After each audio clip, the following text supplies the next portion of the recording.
I think the court got it all wrong. They misstate and distort how affirmative action works. And they misstate and distort the current reality of racism. They've been trying to get this result for decades.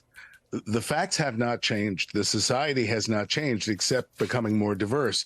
What has changed is who's on the court. Who's next? I think a lot of people, including Harvard's president, immediately focused on was the Supreme Court's statement that you cannot consider race in admissions, but students can still write about their race in their essays, and that admissions officers can certainly consider the story that students are telling.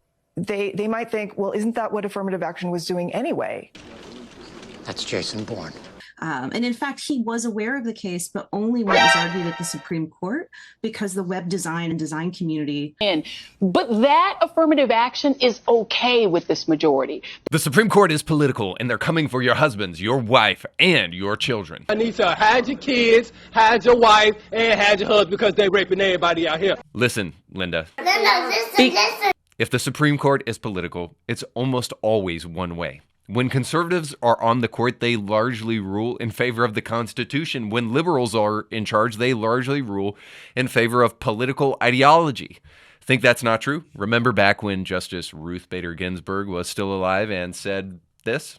I thought Roe v. Wade was an easy case, and the Supreme Court could have held that most extreme law unconstitutional and put down its pen.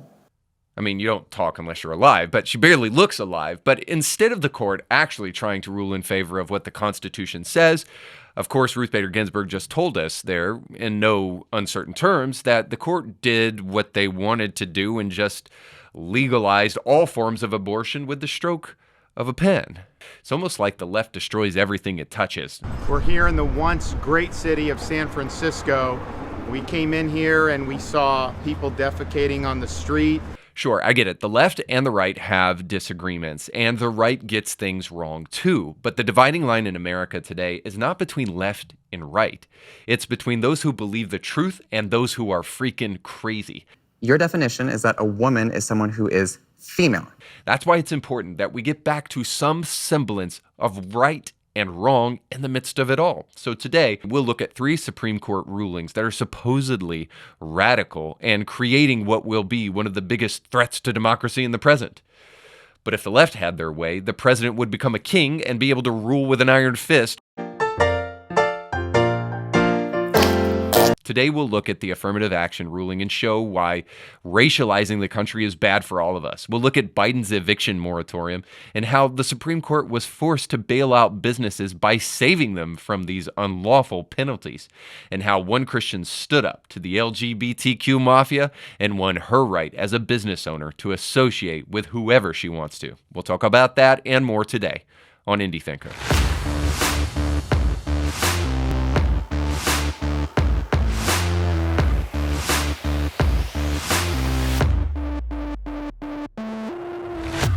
Welcome to the show. Don't forget to like, share, and subscribe. Now, I know, based upon our current administration, depression and anxiety are incredibly easy to come by. But I want to pull you out of the muck and the mire today by letting you know that you don't have to rely upon our political class to actually be fiscally responsible. You can take your own financial matters into your own hands. If you're starting a business, or maybe you just need help with bookkeeping, accounting, maybe you need help with staffing, but our business professionals over at Ancur can help you with that. These guys are not only our sponsors, but they're also advocates in your corner to try to help you thrive and give you the business strategies that you need to curb the devastating effects of inflation. But to see everything that they can do to put legs underneath your vision, you need to go to Ancur.biz. But you got to spell the name right. That's Ancur.biz. Where Devan and his team can help you get ahead of the game and thrive even in difficult times. But again, got to go to Ancur. That's Ancur.biz.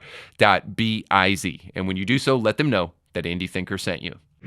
Last week, the Supreme Court ruled in a landmark case that affirmative action would no longer be lawful for college admissions. So colleges and universities all over the United States can no longer use race as a means for admitting people into colleges and universities. Now, not only does it violate civil rights law, which is predicated upon the idea of colorblindness, to institute affirmative action, it's also important to notice that by and large, we keep on trying to cure something that happened in the past and still happens to this day. Let's be honest about that.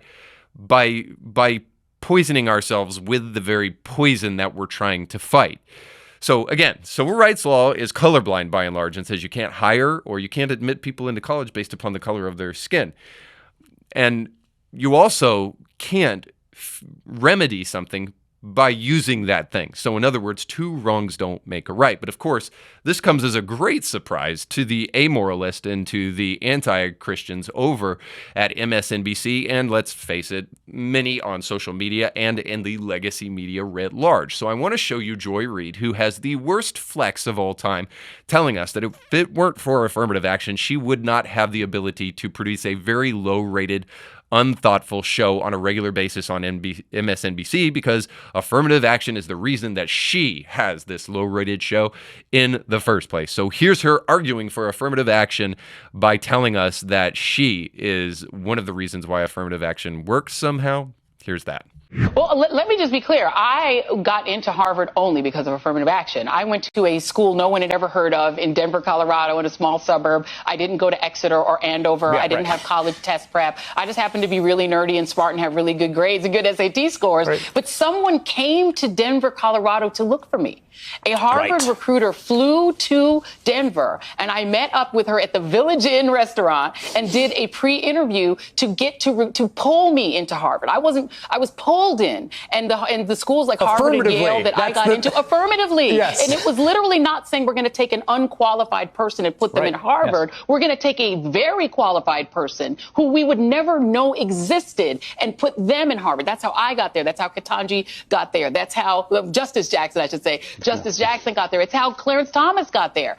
But the minute I arrived from my majority black little town, Montbello in Denver, to Harvard, the first week or two that I was in class, my presence was questioned by white people. I was in this big conference class where some white students stood up and said, those students, the black students, they're only here because of affirmative action. It became a huge argument that we all ended up having. This was freshman year. I had never had my academic credentials questioned. I had never had anyone question whether I was intelligent until I got to Harvard. And it was a defining point of my experience there. It's why I really was one of the many reasons I was miserable there my freshman year. You feel completely out of place, and people keep telling you shouldn't be here. And yet, some of the people I went to school with were far less smart than me or the other black folk there. They got in because their daddy and their granddaddy. I went to school with somebody whose name was on one of the buildings. Now, as brilliant as that ringing endorsement of affirmative action was, I know you're thinking to yourself, does that mean if we had overturned affirmative action long ago, we would not have to tolerate this ridiculous, inane show? And the answer to that is, unfortunately, you probably would still have somebody like Joy Reid on air giving us her sound advice and anti-Christian rhetoric.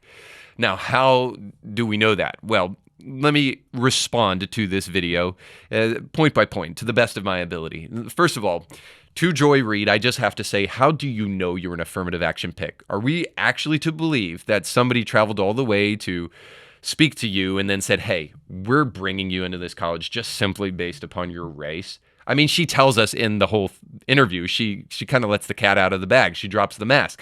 She was a great student, and they put her in because they loved her ACT scores, not because of the color of her skin.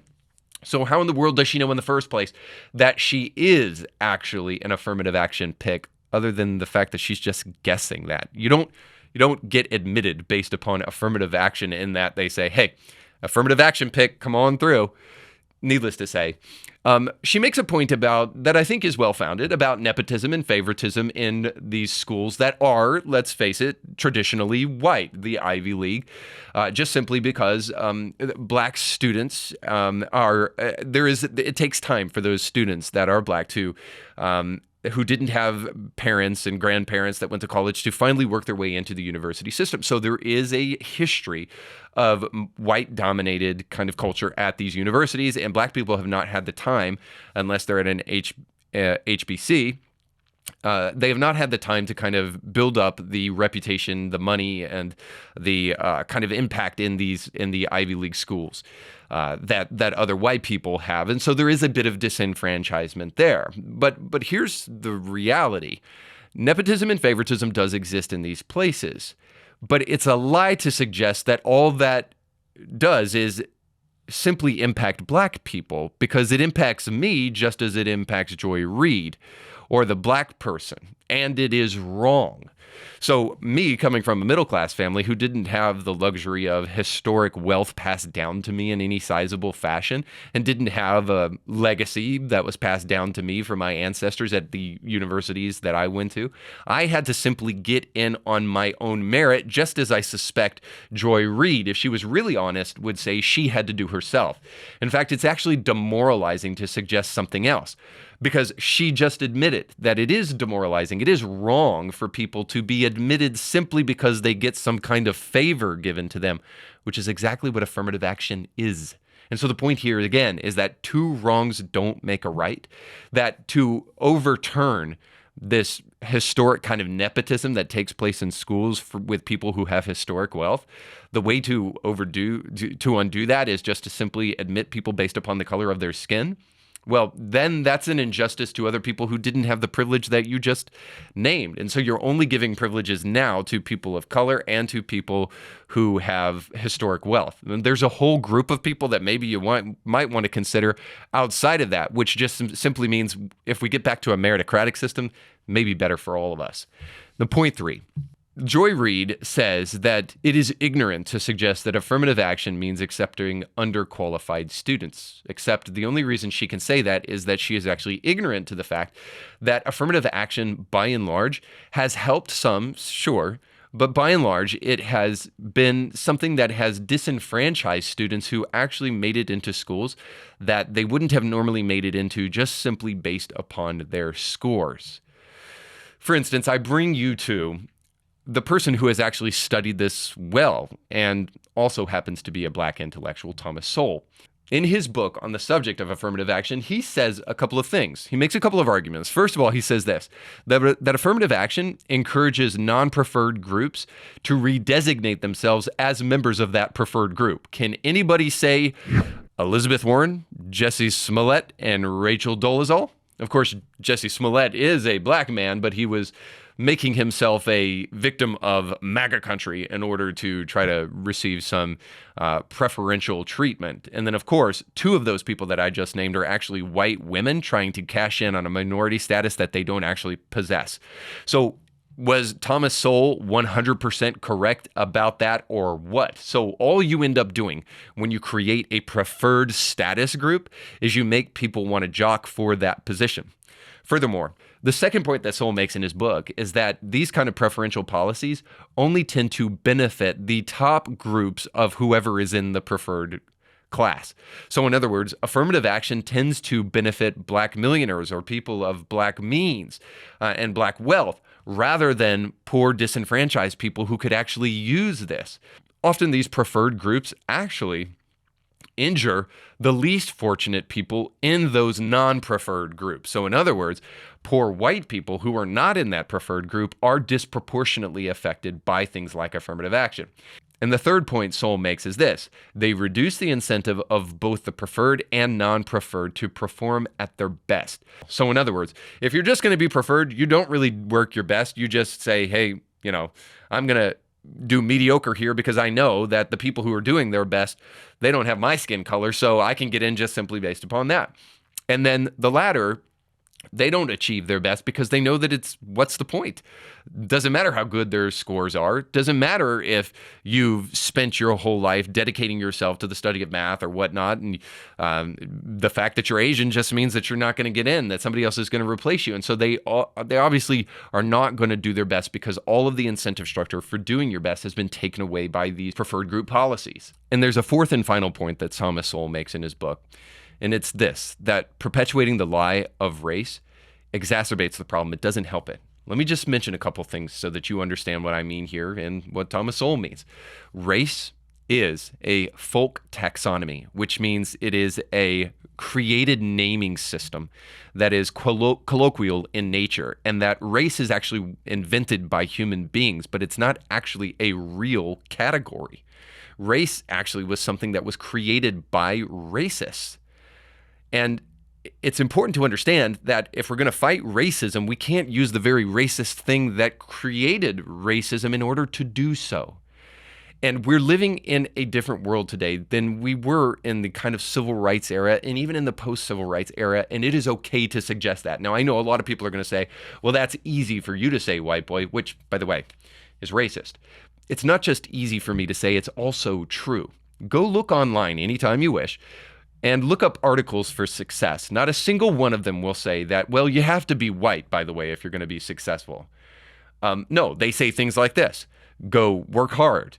Go to high school, graduate, go to college, graduate, find somebody that you love, marry that person, have children with that person. Do that in that order, and regardless of your race, you will be able to succeed in life.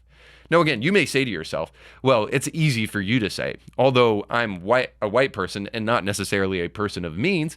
Yeah, it is easy for me to say because it's also true. But if it makes you feel better inside somehow to hear it from a black man, here's John McWhorter telling you, not only from his book about anti-racism and how it doesn't help people, especially black people, it just disenfranchises them and it just creates white guilt. But here's him talking about his Forbes article where he tells us, in no uncertain terms, that racism today is not an obstacle to success for black people in such a way that we should make such a big deal about it. Check it out.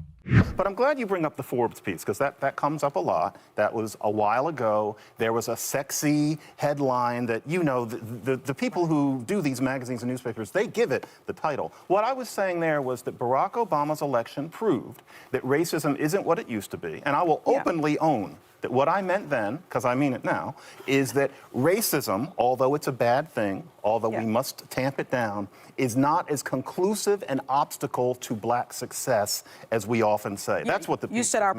So it's not that racism doesn't exist. It's not that race isn't an issue, and it's not simply that, you know, there are experiences that people of other races will have that maybe I will never have as a white person. It's just that we make too much of those things, and it's okay for us to finally admit that and be honest about it. And if we're going to move ahead in this world and actually truly not blame other people for the ways in which we may be able to blame ourselves for our own personal decision making, if we're not going to do that, then it's important that we understand that what the Supreme Court just did actually may be a step forward in ending kind of the racial rhetoric that has bogged us down for far too long. If we truly want to be post-racial as a society, then it's important that we quit using race as a determining factor in almost anything, because it's not healthy. By the way, we should also be aiming for a post-Biden America, because maybe you'll remember back during COVID when Biden instituted an eviction moratorium and said, hey, guys, you don't have to pay your rent and nobody will ever be able to evict you. Well, the numbers are in, and it has been devastating to landowners and landlords.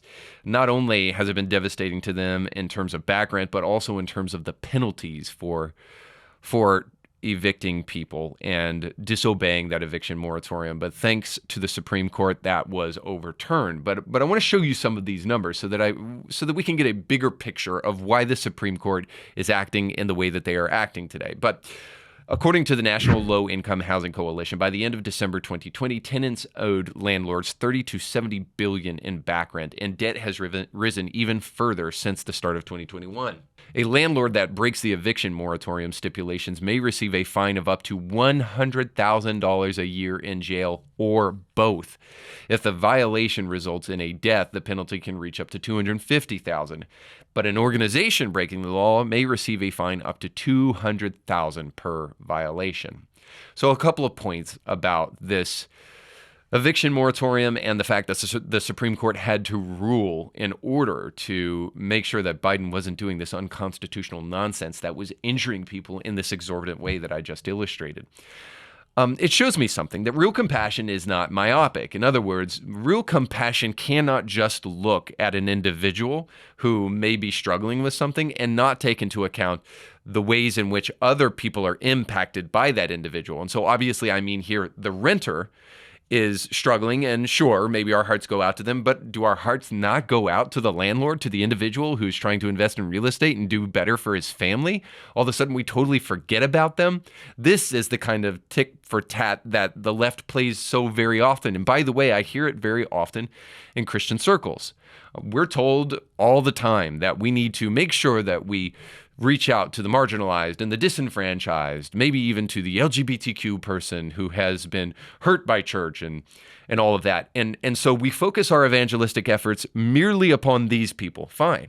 But what about the much larger group of people out there who actually are maybe either remaining celibate and not giving in to their same-sex attractions, or maybe those who have been married and have had same-sex attraction and need fuel to fight? Where are our evangelistic efforts that try to help those people? All I mean is just simply this. If we're going to be compassionate, we may have to use a rubric that's a little bit bigger than Joe Biden's kind of divine fiats. And this is exactly what the Supreme Court is doing, is stepping in the way to move Biden to the side so that his definition of compassion is not the ruling operating principle of the day. By the way, forgive me if I question whether or not what Biden is doing is actually compassionate, because what I actually believe he is doing is making the government bigger, because when businesses struggle and potentially need the help of the government to thrive, it places more power into their hands. And that's kind of the second point. When the government gets big, people get smaller. Joe Biden created a court that looks like an activist court simply because Joe Biden is the most executive order signing president in the history of presidents. By acting like a king, he created this court.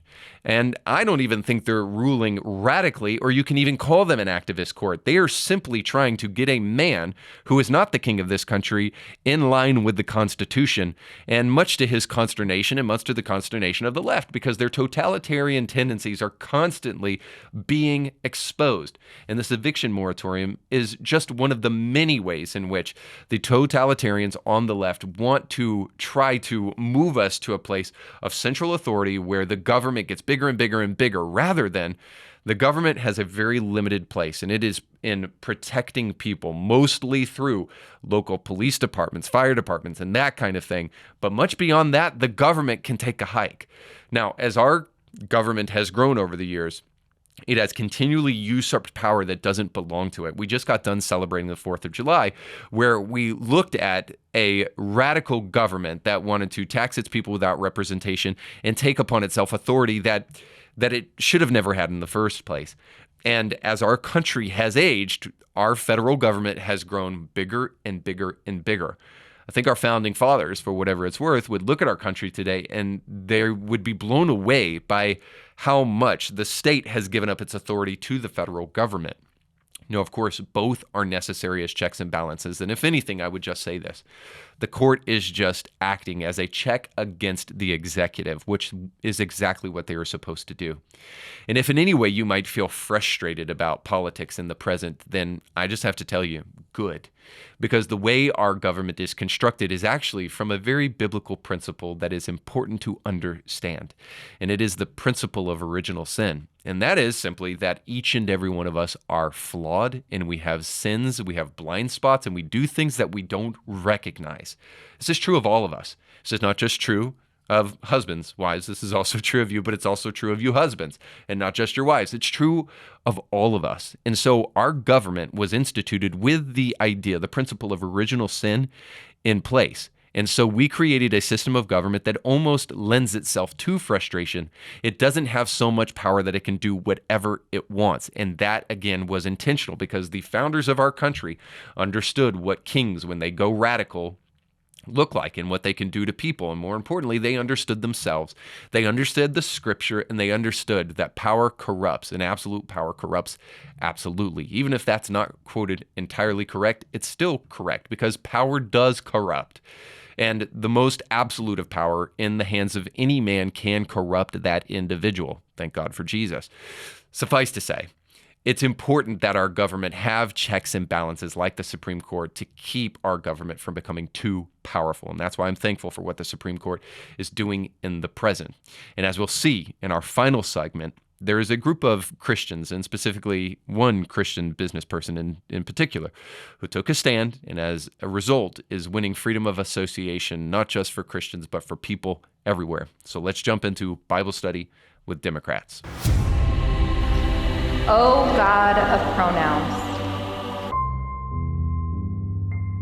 As I've covered on the show many, many times in the past, the left loves to destroy language and loves to redefine words in what might be considered a dystopian strategy of newspeak. Now, when they say freedom of speech, they mean something vitally different than we mean on the right. And when they say freedom of association, what they mean is the right to be forced to do what you are told to do. And that has come with a spate of activists, especially from the LGBTQ community, specifically targeting Christian businesses and trying to force those individuals to do what they want. And this is most recently the case in a Supreme Court ruling where a Christian web designer decided that she did not want to make a website and did not want to have to use her own terminology and her own wording to make a website for a gay couple. Lorie Smith, the business owner of 303 Creative, is devoted to projects she cares about, including websites for animal shelters and veterans. She wanted to expand her creative endeavors to design websites for weddings. Yet, because of Colorado's anti-discrimination law, she knew she wouldn't be allowed to decline creating sites for same-sex weddings. Because of her beliefs that marriage is between one man and one woman, this would have violated her conscience. Colorado's law is the same one at the heart of the Masterpiece Cake Shop case from 2018. In that ruling, the Supreme Court sided with Baker Jack Phillips, but issued a very narrow ruling in his favor that addressed only the hostility the government showed to him because of his faith and his decision to decline baking a cake for a same-sex wedding. Since the court didn't address the bigger question about Phillips' free speech rights as a creative professional, he has faced subsequent legal challenges and persecution. In our polarized society, Smith has been and will continue to be portrayed as a bigot who simply doesn't want to deal with the LGBTQ community. That's unfortunate and false. Smith works with all people, and both sides in her case acknowledge that fact. What she doesn't want to be forced to do, however, is create websites and messages that go against her beliefs regardless of who requests them.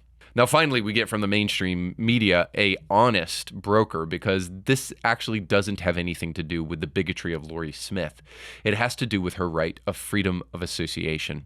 So she has the right to associate with whoever she wants to. This brings up two vitally important points. First of all, the left consistently tries to use the law and pervert it for their agenda, whereas the right consistently has to defend themselves from those who want to violate the law. And the excesses of the LGBTQ community here are on full display.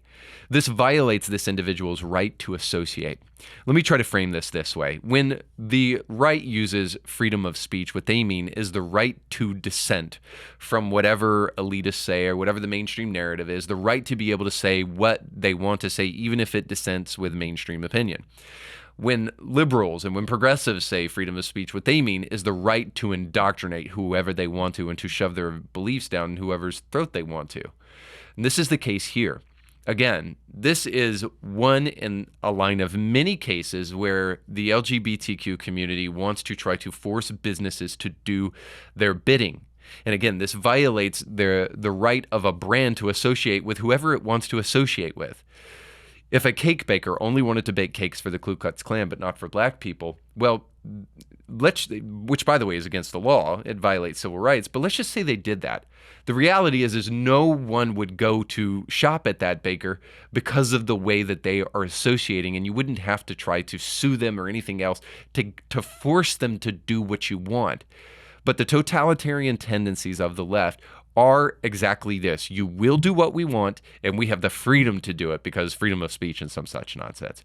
Now, most importantly, kind of back to the idea of the freedom of association and having the freedom to associate your brand with whatever you want to associate it with. Part of the post-Christian amorality of our age that puts the kind of laws that are on the books in Colorado that disenfranchises Christians is part of the problem here. Because who is to say in a liberal society where morality doesn't govern us, consent governs us? Who is to say that you can't force a person to make an MAP cake, you know, if you're a cake baker. And of course, that would be minor attracted persons cake. So, you know, I'm a pedophile. Don't judge me because I'm a pedophile. Make my cake. You, at that point, are associating your brand with something that you believe is morally abhorrent. Now, it is not for you to dictate that morality. What does dictate that morality is something much bigger than all of us, bigger than our disagreements, and bigger than our bigger than our non-transcendent ideas. We need a transcendent truth that transcends our personal beliefs and our personal opinions. This is where I, as a Christian, think I'm actually on way more solid ground than the secular atheist or the secular humanist or even the person in the LGBTQ community, whatever kind of faith that they may be claiming, because I actually have a belief system that has a standard of morality. I don't make it up as I go along and then try to force other people to obey it.